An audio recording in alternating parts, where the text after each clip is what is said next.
Hello and welcome to magnet brains Hindi. मैं हूं आपका दोस्त और आपका होस्ट अनिल पाटीदार। दोस्तों, जैसा कि आप जानते हैं कि हमने बिहार बोर्ड की कक्षा 8वीं से संबंधित जो हमारा विषय है भूगोल, हमारी दुनिया, वो शुरू कर दिया है। और दोस्तों, आज हम लोग बात करेंगे, हमारा जो यूनिट है उसका नाम है इकाई 1 ख। इसका हमने कंप्लीट यूनिट रिवीजन कर लिया है और आज हम लोग बात करेंगे बिहार बोर्ड सॉल्यूशन की। अभी बिहार बोर्ड सॉल्यूशन क्या है मैं आपको बता दूं कि हर एक चैप्टर के पीछे कुछ क्वेश्चंस आपसे पूछे जाते हैं। उन क्वेश्चन में कुछ वस्तुनिष्ठ यानी ऑब्जेक्टिव वाले प्रश्न भी होंगे, उन्हीं प्रश्नों में कुछ प्रश्न रिक्त स्थान वाले भी होंगे और कुछ प्रश्न ऐसे जिनके उत्तर आपको सीधे लिखने हैं। उन सभी की चर्चा मैं यहाँ करने वाला। तो आज जो हमारा जो यूनिट है, यूनिट 1 ख, जिसका नाम है वन एवं वन्य प्राणी संसाधन। वन एवं वन्य प्राणी संसाधन मतलब पेड़ पौधे और जीव जंतुओं के बारे में बात करने वाले हैं। तो क्वेश्चन क्या क्या आइए समझते हैं। सबसे पहले तो मैं खास बात आपको बता रहा हूँ कि देखिए, मैग्नेट ब्रेन्स एक ऐसा प्लेटफॉर्म है जो आपको सभी प्रकार के वीडियो बिल्कुल फ्री ऑफ कॉस्ट प्रोवाइड करता है। और आप चाहे तो हमारे वीडियो को हमारे वेबसाइट magnetbrains.com पर जाकर या फिर हमारे चैनल यूट्यूब पर जाकर भी आप सभी वीडियो का बिल्कुल फ्री ऑफ कॉस्ट आनंद उठा सकते हैं। चलिए बढ़ते हैं, एक एक करके क्वेश्चन पढ़ते हैं। हमारा पहला प्रश्न है, ऑब्जेक्टिव प्रश्न है, भारत में सबसे अधिक वन क्षेत्रफल किस राज्य में है? तो सबसे ज़्यादा वन क्षेत्रफल जो है वो किस राज्य में है? तो मैं आपको बता दूं कि भारत में सबसे ज़्यादा जो वन का क्षेत्रफल है वो मध्य प्रदेश राज्य में है। टॉप पर है मध्य प्रदेश, सबसे ज़्यादा वनों का क्षेत्रफल यहाँ पर है। लेकिन अगर ये क्षेत्रफल की बजाय अगर आपसे क्वेश्चन में पूछा जाता कि सबसे ज़्यादा वनों का प्रतिशत किस राज्य में है, तो आपका उत्तर ही अलग हो जाता। तब आपका उत्तर होता दोस्तों मिजोरम। मिजोरम में परसेंटेज के हिसाब से सबसे ज़्यादा वन है। तो मिजोरम में परसेंटेज के हिसाब से ज़्यादा वन है, लेकिन अगर क्षेत्रफल की एरिया की बात की जाए तो मध्य प्रदेश में सबसे ज़्यादा है। जबकि फिर भी परसेंटेज में मध्य प्रदेश में तो 30% के आसपास है, यहाँ पर लगभग 85-86% पहुँच चुका है। तो परसेंटेज में ज़्यादा है, लेकिन एरिया वाइज यानी क्षेत्रफल में मध्य प्रदेश टॉप पर। इसलिए उत्तर क्या आएगा? मध्य प्रदेश ही इसका सही उत्तर होगा। दोस्तों, जहाँ जहाँ मुझे लग रहा है कि एक क्वेश्चन से 2 क्वेश्चन या 3 क्वेश्चन तक हम पहुँच सकते हैं, तो वो भी मैं आपको बता दूंगा। विश्व में लगभग कितने प्रकार की वनस्पतियाँ पाई जाती हैं? तो विश्व में जो है लगभग 10 लाख प्रकार की वनस्पति ऐसी है जिनकी हम जानकारी रखते हैं कि लगभग इतनी तो पाई जाती हैं। उसके अलावा उससे ज़्यादा भी हो सकती है, फिलहाल हमें इतनी की जानकारी है। तो 10 लाख ही इसका आंसर आएगा। ये आपके जो बुक है उसी में से निकाल कर लिया गया है। हमारा जो क्वेश्चन नंबर 3 है वो है बिहार, उत्तर प्रदेश, झारखंड में किस प्रकार की वनस्पति पाई जाती है? देखिए, अगर मान लो बिहार, झारखंड और उत्तर प्रदेश तीनों राज्यों में 20 सेंटीमीटर से ज़्यादा अगर वर्षा है, ज़्यादा 20 सेंटीमीटर से ज़्यादा अगर वर्षा हो रही है ना, तो फिर यहाँ पर जो वन पाए जाएंगे वो पाए जाएंगे सदाबहार। लेकिन अगर वर्षा यहाँ पर 200 सेंटीमीटर से कम है, अगर वर्षा 100 से 200 सेंटीमीटर के बीच की है, तो यहाँ पर जो वन पाए जाएंगे वो पाए जाएंगे उष्ण कटिबंधीय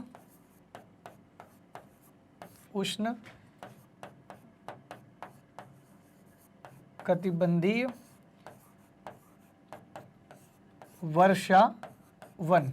तो उष्ण कटिबंधीय वर्षा वन यहाँ पर पाए जाएंगे अगर 200 सेंटीमीटर से कम है। तो बिहार, झारखंड और उत्तर प्रदेश में 200 सेंटीमीटर वर्षा नहीं होती, उससे कम ही वर्षा होती। एवरेज वर्षा की बात हो रही है। इसलिए बिहार में हो या उत्तर प्रदेश में हो या झारखंड में हो, तीनों जगह पर उष्ण कटिबंधीय पर्णपाती वन, उष्ण कटिबंधीय पर्णपाती लिख दो इसको, पर्णपाती वन पाए जाते हैं या पतझड़ वाले वन पाए जाते हैं। तो उष्ण कटिबंधीय पर्णपाती यानी पतझड़ वाले वन। पर्णपाती मतलब जो किसी विशेष मौसम में अपने सारे पत्ते गिरा देते हैं। तो उष्ण कटिबंधीय पर्णपाती वर्षावन जो होते हैं वो यहाँ पर पाए जाएंगे। उष्ण कटिबंधीय पर्णपाती का मतलब पतझड़ ही होता है दोस्तों। इसलिए राइट आंसर क्या आएगा इसका? क इज द राइट आंसर। तो यहाँ पर पाए जाएंगे। ज़्यादातर राज्यों में दोस्तों पतझड़ ही पाए जाएंगे, क्योंकि भारत में सबसे ज़्यादा उष्ण कटिबंधीय पतझड़ वन ही मिलते हैं, सदाबहार वन बहुत कम मिलते हैं। बात करते हैं क्वेश्चन नंबर 4 की, इनमें से कौन सा जीव उभयचर जीव है? उभयचर का मतलब होता है जो जल में तथा थल में दोनों में जीवित रह सकता है, दोनों में रह सकता है। तो उभयचर का मतलब होता है जो जल और थल दोनों में जीवित रह सकता है। तो एग्जाम्पल जैसे मेंढक, जैसे मेंढक रह सकता है, क्षमा करें मैं इसको सही लिख देता हूँ, जैसे मेंढक रहता है, मेंढक भी आपने देखा होगा पानी में भी रहता है और आपको भी बाहर चलता हुआ भी दिखाई देता होगा। जैसे मगरमच्छ, वे भी ऐसा है। जैसे कछुआ, कछुआ भी देखा होगा ना आपने, बाहर घूमता भी है और पानी में भी रह सकता है। तो इन तीनों एग्जाम्पल में से आपको यहाँ कोई एग्जाम्पल दिख रहा है क्या? केचुआ नहीं है, कौवा नहीं है, बाघ नहीं है, तो कछुआ तो एग्जाम्पल है। कछुआ पानी में और स्थल में दोनों जगह रह सकता है, इसलिए उसको क्या बोलते हैं? उभयचर बोलते हैं। तो राइट आंसर क्या हो गया? कछुआ हो गया। अगर मगरमच्छ भी आता तो वो भी राइट आंसर होता, अगर मेंढक भी आता तो भी राइट आंसर होता, जो दोनों जगह रह सकते हैं वो। नेक्स्ट है, इनमें से कौन भारत का राष्ट्रीय पशु है? कौन सा पशु भारत का राष्ट्रीय पशु है? बहुत सिंपल सा क्वेश्चन दोस्तों। मोर नहीं है, शेर नहीं है, ऊंट नहीं है, टाइगर हमारे देश का राष्ट्रीय पशु है और बाघ ही उसका सही उत्तर है। टाइगर हमारे देश का राष्ट्रीय पशु में सब। मैं आपको पहले एक बात बता दूं कि भारत में हर 4 साल में इन टाइगर यानी इन बाघों की गणना होती है, और चूंकि अभी जो लास्ट गणना हुई थी उसके हिसाब से सबसे ज़्यादा बाघ भारत के जिस राज्य में, उसका नाम है मध्य प्रदेश, और मध्य प्रदेश में 526 टाइगर है। सबसे ज़्यादा टाइगर मध्य प्रदेश में ही है। दूसरे नंबर पर कर्नाटक आता है 524 पर, लेकिन मध्य प्रदेश में सबसे ज़्यादा है, और ये माना जा रहा है कि 650 क्रॉस कर दिया अभी तो सबसे टॉप पे भी वो चल रहा है। तो वहाँ पर शेरों की संख्या बहुत ज़्यादा है, क्योंकि राष्ट्रीय उद्यान भी वहाँ पर बहुत ही ज़्यादा है। नेक्स्ट बात करते हैं क्वेश्चन नंबर 6 की। रेड डेटा बुक किस वर्ष तैयार किया गया था? देखिए, वर्ष से पहले तो हम लोग ये समझ लेते हैं कि ये रेड डेटा बुक है क्या। रेड डाटा का मतलब, रेड डाटा बुक है क्या? तो ये रेड डाटा बुक जो है ये 1970 के दशक में लाई गई थी, और उसी समय ये प्रकाशित भी हुई थी। इसमें क्या होता है? इसमें जीवों की सूची बनाई जाती है, जीव जंतुओं की सूची बनाई जाती है, जंतु की सूची बनाई जाती है जो विलुप्त प्राय होते हैं। विलुप्त मतलब जो समाप्त होने वाले हैं, विलुप्त प्रायः जो जीव जंतु होते हैं उनकी सूची बनाई जाती है। तो विलुप्त प्राय जीव जंतुओं की सूची बनाई जाती है कहाँ पर? रेड डेटा बुक में। तो ये 1970 में लॉन्च की गई थी, उसके दशक में लॉन्च की गई थी, इसलिए ये आप इसका राइट आंसर क्या लगाएगा? 1970s में आई थी ये। नेक्स्ट है क्वेश्चन नंबर 7। देश में राष्ट्रीय उद्यानों की कुल संख्या कितनी है?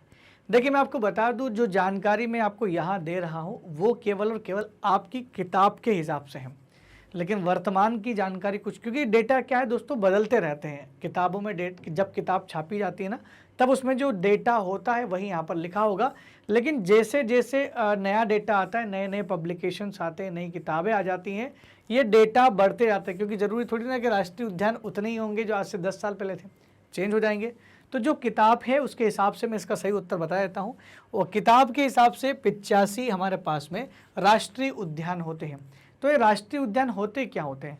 सरकार कुछ वनों को आरक्षित घोषित कर देती है, और उन वनों को फेंसिंग भी कर देती है, आसपास से चारों तरफ से बाड़ लगा देती है, और उसमें जीव जंतु और पेड़ पौधे दोनों को सुरक्षा दी जाती है, और शिकार पर प्रतिबंध लगाया जाता है, पेड़ों की कटाई पर प्रतिबंध लगाया जाता है। आम आदमी वहाँ पर नॉर्मली ऐसे फ्रीली नहीं घूम सकता, कुछ विशेष टाइमिंग दिया जाता है जब आप जंगल सफारी में निकल सकते हैं।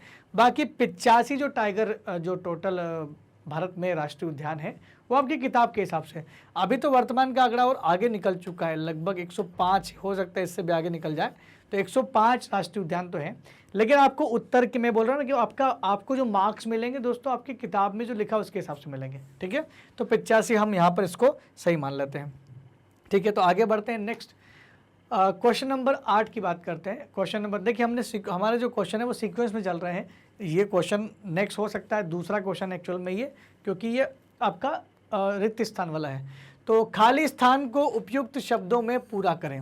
खाली स्थान को उपयुक्त शब्दों में पूरा करें, तो इसको पहला पढ़ते हैं।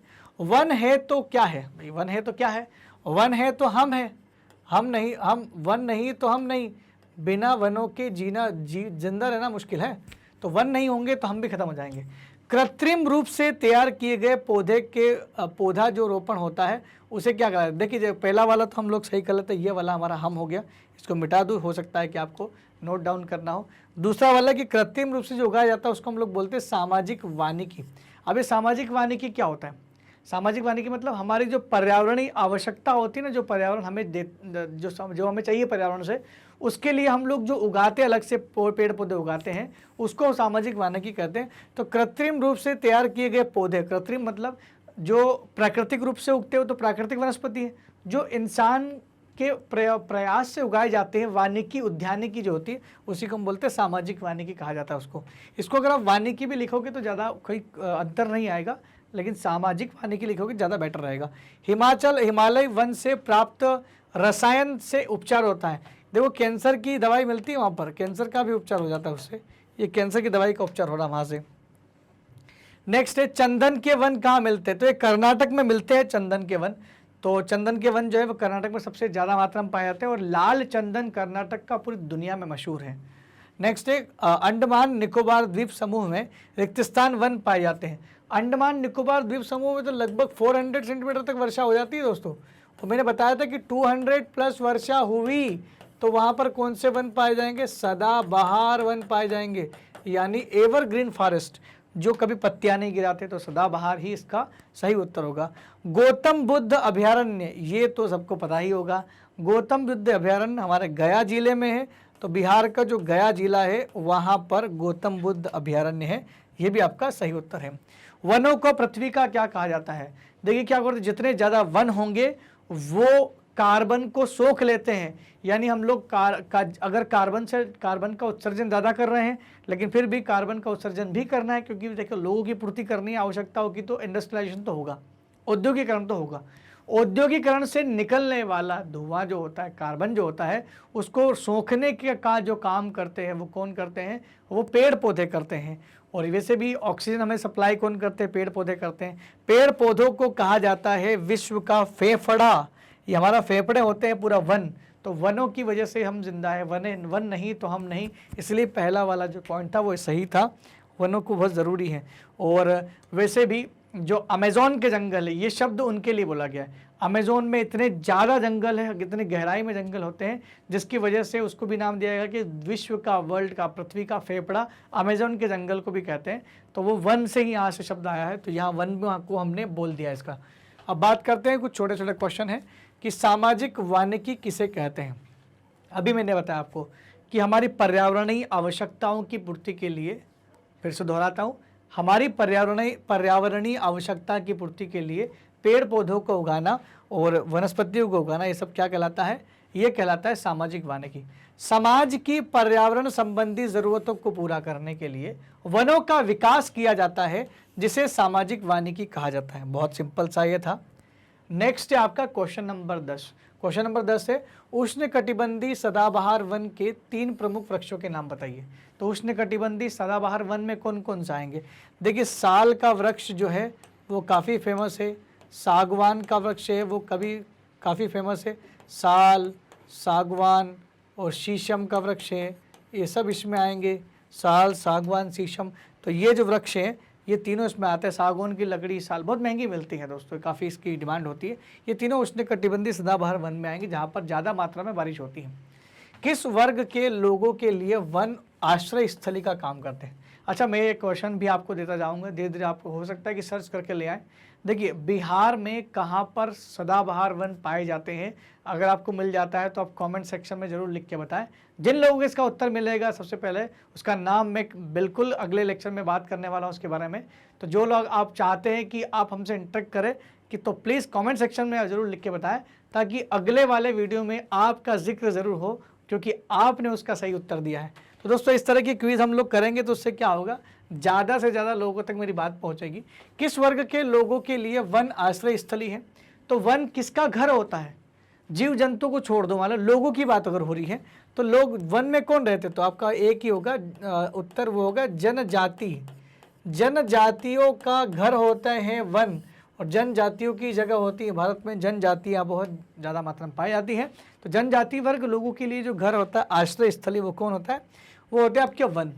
क्वेश्चन नंबर 12, उन राज्यों के नाम लिखिए जहां देश में सदाबहार वन पाए जाते हैं। तो भारत में सदाबहार वन उन राज्यों में पाए जाएंगे जहां पर सबसे ज़्यादा मात्रा में बारिश होगी। जैसे भारत में सबसे ज़्यादा बारिश जो होती है वो कहाँ होती है? मेघालय राज्य में होती है। तो सबसे ज़्यादा बारिश जो है मेघालय राज्य में होगी। ये रहा आपका मेघालय। उत्तर नॉर्थ ईस्ट में असम में भी होती है काफ़ी बारिश, अरुणाचल प्रदेश में भी होती है, मणिपुर, मिजोरम, यानी सारे उत्तर पूर्वी राज्यों में बारिश होती है। कैसे ये सारे जगहों पर सदाबहार वन पाए जाएंगे? देखिए मैं आपको थोड़ा सा बता देता हूँ। जैसे बंगाल की खाड़ी से मानसून उठ करके जाता है और ये सबसे पहले यहाँ पहुँचता है, ये हमारा नॉर्थ ईस्ट वाला एरिया है पूरा। यहाँ पर आपको मेघालय, असम, मिजोरम, त्रिपुरा सब मिल जाएंगे। तो यहाँ पर ये बंगाल की खाड़ी की शाखा टकराती है और यहाँ पर जाके बारिश कर देती हैं। और यहीं पर दोस्तों वो है आपका मौसम राम, जहाँ पर सबसे ज़्यादा बारिश होती हैं। और कितनी होती हैं? 1200 सेंटीमीटर एवरेज होता है वहाँ पर। सोचो 1200 सेंटीमीटर बारिश होती है। अब भाई आपको 1200 ज़्यादा नहीं लग रहा होगा, लेकिन जब मैं कंपेयर करूँगा, जैसे हमारे यहाँ नॉर्मल जो होती है वो होती है 110% सेंटीमीटर होती है। हमारे यहाँ 110 सेंटीमीटर ही बारिश होती है टोटल पूरे साल की। 110 से 120 मान लो, तो यहाँ 1200 होती है। तो सोचो कितना डिफरेंस है, कितना ज़्यादा अंतर है। तो कितनी बारिश वहाँ होती होगी। तो इतनी बारिश है तो यार वहाँ सदाबहार वन तो होंगे।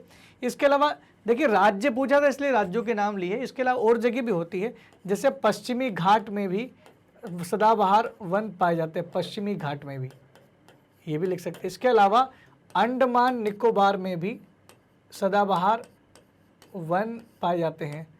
अंडमान निकोबार, सबने नाम सुना होगा ना अंडमान निकोबार। ये हमारे द्वीप समूह है, भारत के सबसे बड़े द्वीप समूह है अंडमान निकोबार। तो यहाँ पर हमारे पाए जाते हैं सदाबहार वन। वन से आप क्या समझते हैं? प्राकृतिक वनस्पति और पेड़ पौधों को ही तो वन बोलते हैं। तो बहुत सिंपल सी डेफिनेशन थी। वन या पेड़ पौधे का विकास प्राकृतिक रूप से होता है। तो वन वो नहीं है जो इंसान उगाता है। हम जो उगाते हैं वो तो पौधे, फसलें होती है। फसलें, फूल या ये नहीं आते। जो पेड़ पौधे बिना इंसान की सहायता से किसी भी जगह पर अपने आप प्राकृतिक रूप से उगते हैं, उसी को तो हम वन कहते हैं। तो वन या पेड़ पौधे का विकास प्राकृतिक रूप से उगने वाले पेड़ पौधे जैसे झाड़ियाँ, घास इत्यादि को सम्मिलित रूप से प्राकृतिक वनस्पति कहा जाता है। इसलिए तो इसका नाम प्राकृतिक वनस्पति क्यों है? क्योंकि ये प्रकृति में बिना किसी के हस्तक्षेप के उग जाते हैं। और क्षेत्रीय आधार पर जब किसी बड़े क्षेत्र पर प्राकृतिक रूप से पेड़ पौधे विकसित हो जाते हैं, तो बहुत एरिया में अगर बहुत ज़्यादा मात्रा में गहरा घनत्व ज़्यादा हो तो उसको हम वन बोल देते हैं। तो वन वही होता है, प्राकृतिक वनस्पति का जहाँ पर घनत्व ज़्यादा है उसी एरिया को वन कहा जाता है। और वन में जो वनस्पति पाई जाती है उसी को हम लोग क्या कहते हैं? प्राकृतिक वनस्पति। और इस प्राकृतिक वनस्पति में अगर इंसान नहीं भी होते तो भी पेड़ पौधे होते। हम पहले तो अरबों खरबों थे, अब हमने बहुत सारे पेड़ पौधे काट दिए हैं। पहले तो इतने थे जिनकी गिनती करना भी संभव नहीं थे, इतने पेड़ पौधे हुआ करते थे। और हम जो पेड़ पौधे देखते हैं ना दोस्तों, इनका तो तना बहुत छोटा होता है। तो बहुत अब तो आजकल अब तो इतने चौड़े चौड़े पेड़ नहीं है। पुराने समय के जो पेड़ होते थे वो बहुत चौड़े चौड़े पेड़ सब काट दिए लोगों ने, अपनी आवश्यकता की पूर्ति के लिए पेड़ों को काटा गया है। वनों का महत्व बताइए कि वनों का कहाँ कहाँ महत्व होता है? वनों का महत्व जलाऊ लकड़ी, तो हमने बहुत जलाया है ना, तो जलाऊ लकड़ी में होता है। इमारती लकड़ी, फर्नीचर में इस्तेमाल होता है। उसके अलावा औषधि में भी इस्तेमाल होता है।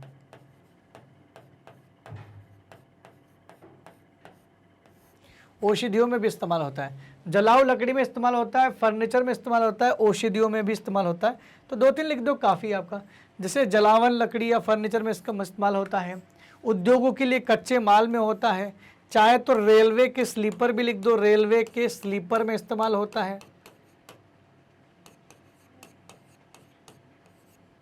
स्लीपर में इस्तेमाल होता है।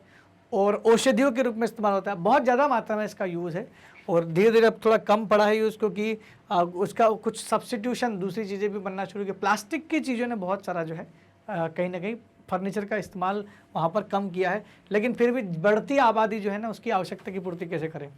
नेक्स्ट है प्रश्न क्रमांक 15 है, वन में पाए जाने वाले विभिन्न प्राणियों का वर्गीकरण उदाहरण के साथ करें। अब वन में कौन कौन से प्राणी पाए जाते हैं? बहुत सारे प्राणी पाए जाएंगे, इतने सारे प्राणी कोई भी लिख सकते हैं आप। शाकाहारी मांसाहारी में शेर पाया जाता है, हाथी पाया जाता है और चीतल पाई जाती हैं, बारहसिंगा पाया जाता है, वही हिरन पाई जाती है, सबके अलग अलग नाम लिख सकते हैं। तो मांसाहारी शाकाहारी डिफरेंस कर दो और कुछ भी नहीं है, तो केवल आपको लिखना है। तो प्राणियों का वर्गीकरण कीजिए। वन और जीवों के बीच गहरा संबंध होता है, पहली बात तो क्यों, क्योंकि वन ही प्राणियों का आश्रय होता है और जो भी जीव जंतु होते हैं वो वनों में ज़्यादा अच्छे से पनपते हैं।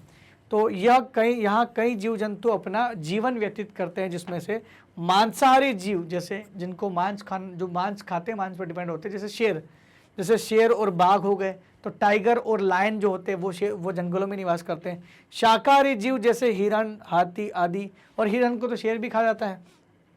उभयचर जीव जैसे कुछ जीव जो स्थल में और जल में दोनों रहते हैं, जैसे मेंढक, कछुआ, और सरीसृप जीव जो रेंगने वाले होते हैं, उसमें सांप, छिपकली, केचुआ, जोक, और इसमें वो भी आ जाता है आपका मगरमच्छ, घड़ियाल भी आ जाते हैं, और इसके अलावा कई सारे पक्षी जो हैं वो भी आपको यहाँ पर मिल जाते हैं। तो वन में पाए जाने वाले विभिन्न प्रकार के जो प्राणी हैं, जितने भी जीव जंतुओं के नाम आपको याद आते हैं, जो पाले नहीं जाते हैं, जो हमारे पास नहीं होते, हमारे पास होते हैं ना, जैसे गाय, भैंस और बकरियां, इनको छोड़ दो तो बाकी जितने भी सब वहाँ पर जंगलों में आपको मिल जाएंगे, यहाँ तक कि जंगली भैंसा भी मिल जाता है।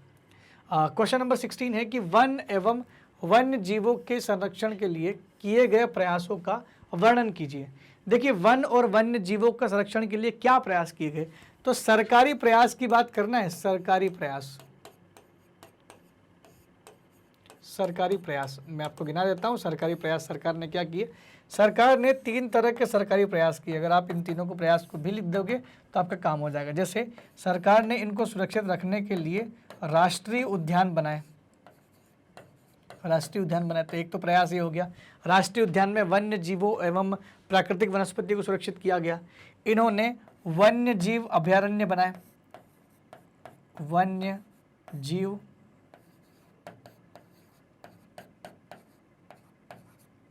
अभयारण्य बनाए। इसके अलावा जैव मंडल आरक्षित क्षेत्र बनाए, जैव मंडल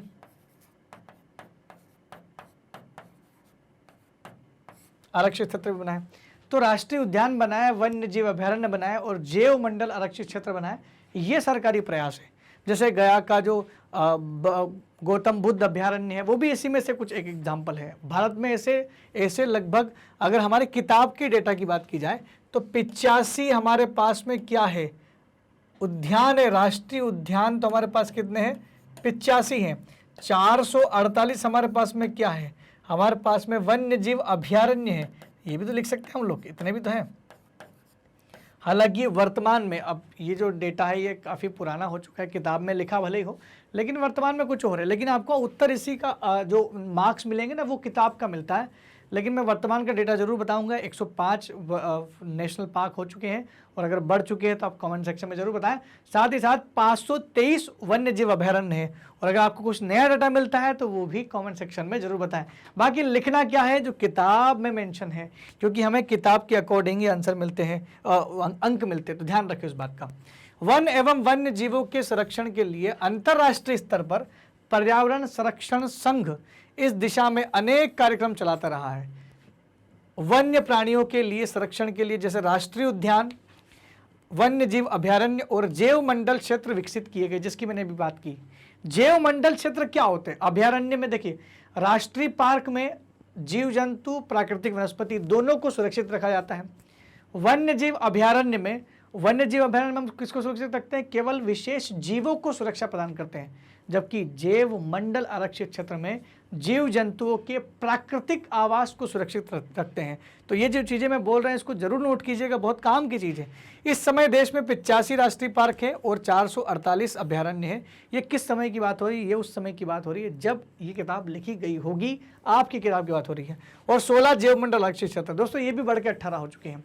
तो ये ध्यान रखिएगा कि आपको उत्तर क्या लिखना है, किताब के हिसाब से लिखना है, लेकिन वर्तमान जानकारी रखना बहुत ज़रूरी है दोस्तों। सुरक्षित क्षेत्र, बिहार में काबर झील पक्षी विहार, बेगूसराय गया में गौतम बुद्ध अभयारण्य, पश्चिमी चंपारण में वाल्मीकि नगर वन्य जीव अभयारण्य, ये काफ़ी प्रसिद्ध है। तो बिहार का काबर झील पक्षी विहार पक्षियों के लिए प्रसिद्ध है, जो बेगूसराय में है, और गया में गौतम बुद्ध अभयारण्य काफ़ी फेमस है। पश्चिमी चंपारण में वाल्मीकि नाम का एक अभयारण्य जो काफ़ी फेमस है, सबसे ज़्यादा इसी का नाम मिलता है। और वन्य जीव प्राणी अभयारण्य के रूप में प्रसिद्ध है। हम जो है बिहार में ज़्यादा नेशनल पार्क नहीं है, लेकिन फिर भी इस दिशा में काफ़ी प्रयास हो रहा है। सरकार आगे भी इस पर अच्छा काम करे और ज़्यादा से ज़्यादा बनाते चले जाए। देखिए, सबसे ज़्यादा जो राष्ट्रीय पार्क है, नेशनल पार्क भारत में है, वो सबसे ज़्यादा मध्य प्रदेश में मिलेंगे आपको 11-12 के आसपास। इसके अलावा सबसे ज़्यादा वन्य जीव अभयारण्य आपको मिलेंगे अंडमान निकोबार में। ऐसा कहा जाता है कि वहाँ पर 95 से 97 के आसपास वन्य जीव अभयारण्य। सोचो कितने ज़्यादा वहाँ पर है, पूरा वनों से ढका हुआ है ना, इस वजह से। ठीक है दोस्तों, तो यहाँ तक हमारा ख़त्म होता है ये हमारा जो चैप्टर था, यूनिट था, जिसमें वन एवं वन्य प्राणी संसाधन की हमने बात की। हमारा यूनिट नंबर 1 जो ख था, इसका हम लोगों ने सॉल्यूशन कर लिया है, जो प्रश्नोत्तर प्रश्नावली आपके हर एक यूनिट के बाद दी गई है। दोस्तों, अगर आपको हमारे वीडियो सीक्वेंस में यूट्यूब पे खोजने में तकलीफ हो रही है, क्योंकि क्या होता है कई बार दिक्कतें आती है कि भाई नहीं मिल रहा है, क्योंकि और भी सब्जेक्ट हम लोग चलाते हैं कि भाई इंग्लिश मीडियम है, हिंदी मीडियम है। हिंदी मीडियम में भी NCERT सॉल्यूशन आपको ज़्यादा मिल जाएंगे, NCERT वाले भी मिल रहे हैं, तो बिहार भी मिल रहा है, यूपी बोर्ड भी मिल रहा है, तो घबराने की ज़रूरत नहीं है। आपके लिए हमने बहुत अच्छा एक तरकीब सोचा है जिसका नाम है magnetbrains.com। ये हमारी वेबसाइट है। आप हमारी वेबसाइट पे जाइए। वेबसाइट पे जैसे आप गूगल करेंगे, सबसे पहले आपके सामने लिखा आएगा कि भाई ये 100% फ्री है, क्योंकि यहाँ पर भी आपसे कोई अलग से चार्जेस नहीं लिए जाते। India's number 1 100% free online educational platform. Explore top courses आपको दिखेगा। इसमें जैसे आप नीचे जाओगे तो आपको पढ़ने को मिलेगा CBSE K-12 इंग्लिश मीडियम। अगर आपके कोई इंग्लिश मीडियम फ्रेंड है तो उनको सजेस्ट कर सकते हैं। CBSE क्लास 7 से 12 हिंदी मीडियम को, अगर हिंदी मीडियम में भी CBSE पढ़ता है तो उसको कर सकते हैं। उसके अलावा यूपी बोर्ड, और फिर आता है हमारा बिहार बोर्ड कक्षा 8वीं से 12वीं। तो बिहार बोर्ड पर क्लिक करेंगे तो आपको कक्षा 8वीं के टीचर यहाँ पर दिखाई देंगे। अब जिसमें से भी जो भी टीचर आपको लग रहा है कि जो सब्जेक्ट आपको पढ़ना है, वो सब्जेक्ट पर क्लिक करिए, आपको वीडियो मिल जाएंगे। जैसे भूगोल की बात करें तो भूगोल के वीडियो की बात करें तो आप जैसे पहुँचेंगे आपको वीडियो यहाँ पर आ जाएंगे। अभी हम लोगों ने वीडियो डालना शुरू किए हैं, धीरे धीरे सारे वीडियो आपके सामने यहाँ पर आ जाएंगे। ठीक है, तो धीरे धीरे सारे के सारे वीडियो आपके सामने यहाँ पर दिखाई देना लग जाएंगे। जैसे मान लो ये पहले लेक्चर डाला है ना हमारा पाठ्यक्रम, इसी पे क्लिक करके देख लेते हैं। तो जैसे आप क्लिक करते हैं वैसे आपके सामने पाठ्यक्रम वाला परिचय खुल जाएगा। अब आप आसानी से अपना परिचय पढ़ सकते हैं। तो दोस्तों, मैग्नेट ब्रेन्स आप लोगों के लिए लेकर के आया है 100% मुक्त शिक्षा, जो क्लास 8 से क्लास 12 तक के सभी विद्यार्थियों को दी जाती है। दोस्तों, हम लोग जो है हिंदी और अंग्रेजी दोनों माध्यम में सारी सुविधा प्रदान करते हैं। अगर आपको हमारे वीडियो बहुत अच्छे लग रहे हैं तो कृपया कमेंट सेक्शन में लिखकर जरूर बताएं, और साथ ही साथ हमारे चैनल को लाइक, शेयर और सब्सक्राइब करना बिल्कुल भी ना भूलें। तब तक के लिए दोस्तों धन्यवाद। Thank you very much.